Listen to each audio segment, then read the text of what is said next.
बेटा आज का हमारा टॉपिक स्टार्ट करने से पहले आपसे कुछ क्वेश्चंस पूछूंगा, ठीक है? क्या हमें आज़ादी जो मिली है कब मिली है और कैसे मिली है, कोई बताएगा? 1947 में आज़ादी मिली और सर वो जो प्रोटेस्ट हुआ उसके कारण से प्रोटेस्ट मूवमेंट वेरी गुड। कोई ऐसा प्रोटेस्टर जो नॉन वायलेंस को सपोर्ट करता था? Very good. आज हम बेसिकली महात्मा गांधी के बारे में ही पढ़ेंगे, ठीक है? महात्मा गांधी इंडिया कब आए थे? 1989 कहाँ से आए थे? साउथ साउथ अफ्रीका में क्या करते थे? क्या किस चीज की बेटा?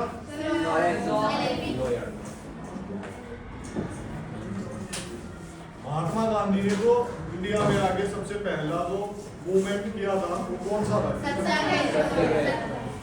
क्या वो पहली बार इंडिया में ही हुआ है?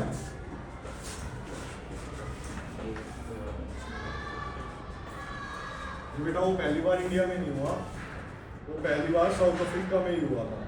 साउथ अफ्रीका में जो इंडियंस थे उनके साथ जो कलर को लेके भेदभाव हो रहा था, हाँ ब्लैक एंड व्हाइट, उस चीज के लिए भी वहाँ महात्मा गांधी ने प्रोटेस्ट किया था पहले, और वहीं पे सबसे पहले सत्याग्रह का यूज हुआ था।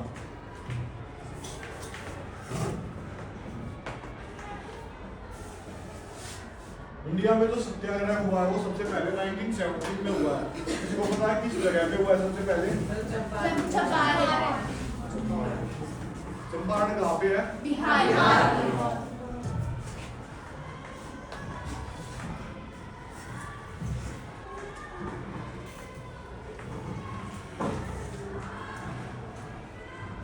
रीजंस क्या थे?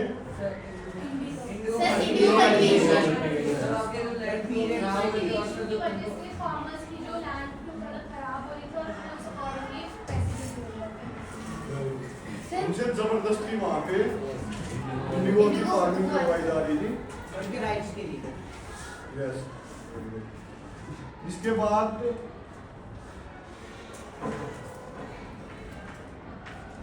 कहाँ पे हुआ? खेड़ा। खेड़ा कहाँ पे है बेटा?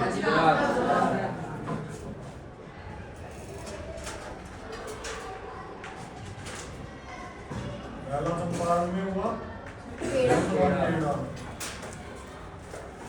खेड़ा में तो वो किस टाइम हुआ था?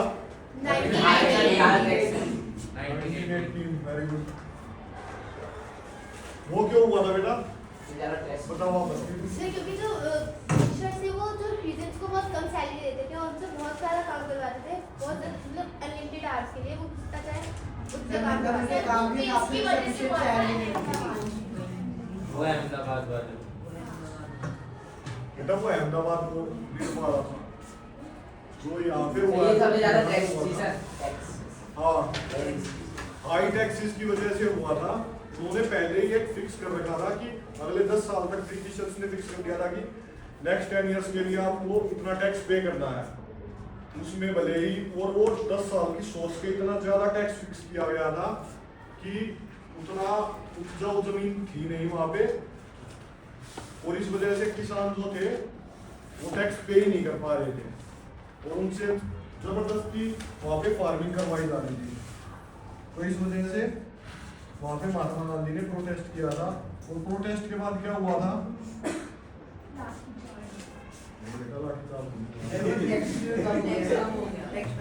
टैक्स कम हो गया।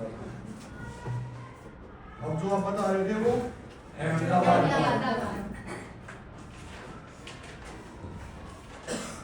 वो कब हुआ था?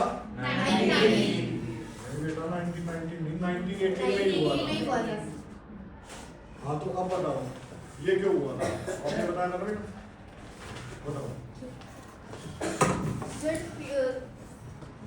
ये इसलिए हुआ था क्योंकि जो पीजेंट्स थे उनको बहुत ज्यादा काम कराया जाता था, उनको कोई आवर्स फिक्स नहीं थे कि उनको कितने घंटे काम करने हैं। पीजेंट्स बेटा मिल में काम थोड़ी ना करेंगे मैम। सर जितने भी लोग थे वहाँ के उनको मतलब बताया जाता था कितने नहीं करना था काम, उनको करवाया जाता था जब तक उनका काम होता था, उसमें बहुत ज़्यादा हार्ड वर्क लगता था, उनको सैलरी भी बहुत कम मिलती थी उनके काम के साथ। उनके काम के घंटे फिक्स नहीं थे और उनकी जो सैलरी थी वो बहुत कम थी। ये मेन रीजन था। यहाँ पे गांधी जी ने कुछ अलग किया था। यहाँ पे उन्होंने अपना पहला उपवास रखा था। उपवास के थ्रू उन्होंने प्रोटेस्ट किया था, अंचल का त्याग किया था। Very good. एनी डाउट्स यहाँ तक? No, तो sir. सर इसके बाद आते हैं बेटा खिलाफत आंदोलन। ये कब हुआ था? 1990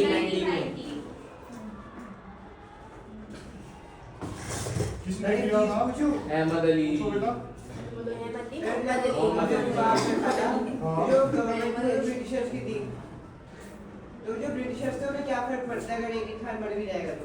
बेटा एक नहीं मर रहा था वहाँ पे। बहुत सारे लोगों ने लगा था। नहीं बेटा, गांधी जी उस टाइम में फेस थे, समझ रहे हो आप? कि गांधी जी के सपोर्ट में कितने लोग थे। गांधी जी ऐसे थोड़ी थे। कंट्रोवर्सी हो सकती है। हाँ, हाईलाइटेड फेस थे उस टाइम पे गांधी जी। Any doubts? खिलाफत आंदोलन, खिलाफत मूवमेंट क्या था बेटा? कोई बताएगा?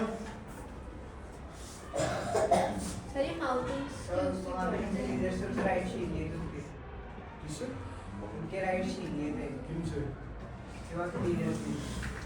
खिलाफत बेटा जैसे कि नाम से ही पता चल रहा है ना, जब ब्रिटिश से खिलाफ हो गए। ब्रिटिशर्स के खिलाफ हुए थे। क्यों हुए थे? जब फर्स्ट वर्ल्ड वॉर हुआ ना, तो जब फर्स्ट वर्ल्ड वॉर का खत्म हुआ तो उस टाइम पे जर्मनी की हार हुई थी। ब्रिटिशर्स जीत ठीक है? गए थे, फिर ब्रिटिशर्स उन्होंने थे, दो ग्रुप्स थे, उनमें से जो जर्मनी वाला ग्रुप था वो हार गया था। और ब्रिटिशर्स वाले जीत गया था। हाँ, तो जो जर्मनी में उस टाइम पे साम्राज्य था वो था ओटोमन साम्राज्य।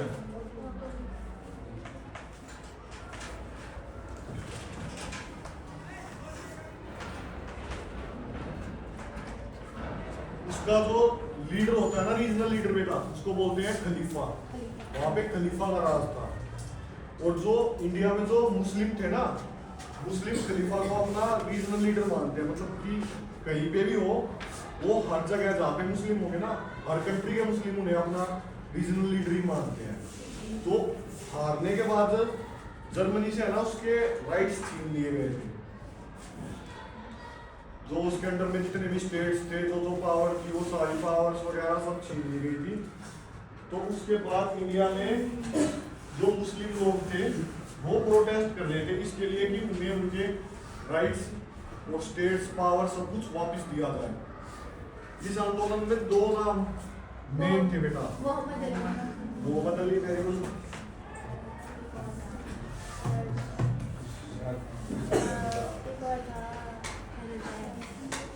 एक और था बेटा ऐसी बात है।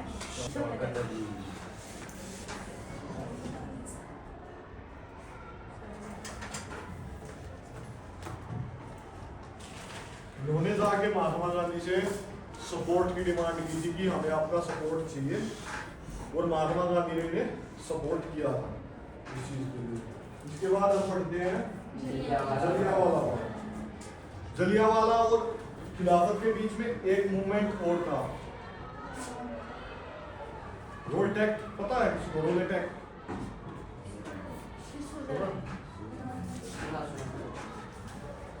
रोल अटैक था 1919 में ही आया था।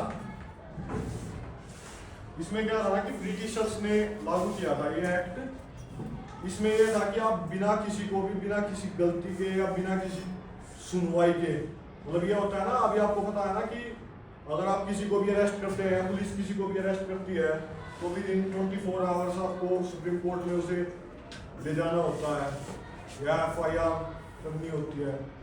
और पहले ऐसा नहीं था।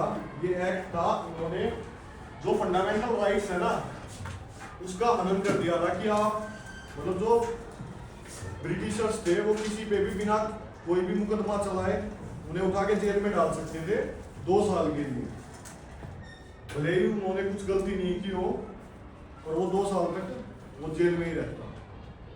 इसका विद्रोह बहुत ज्यादा हुआ था। उसके विद्रोह में ही जो सभाएं होती थी ना, वो सभा करने के लिए ही 6 अप्रैल को फिक्स हुआ था कि हम जो पॉलिटिकल लीडर्स थे, जैसे महात्मा गांधी की तब तक इंसान पहचान हो चुकी थी, दादा भाई नारायण थे और सरदार वल्लभ भाई पटेल से, तो इनसे महात्मा गांधी कॉन्टेक्ट में आ चुके थे। तो इन्होंने डिसाइड किया था कि 13 अप्रैल को जो जलियांवाला बाग है वहाँ पे मेला लगता है बैसाखी का, बैसाखी की उस टाइम अमृतसर पंजाब में, कि वहाँ पे मिलेंगे। तो वहाँ पे जब मिले तो उस टाइम पे मार्शल लॉ लगा रखा था। वहाँ का जनरल कौन था? General Dyer. तो उसने शूट आउट का ऑर्डर दे दिया था, गेट बंद करवा के, और शूट आउट का ऑर्डर दे दिया था। उसमें hundreds of people कुछ हुए भी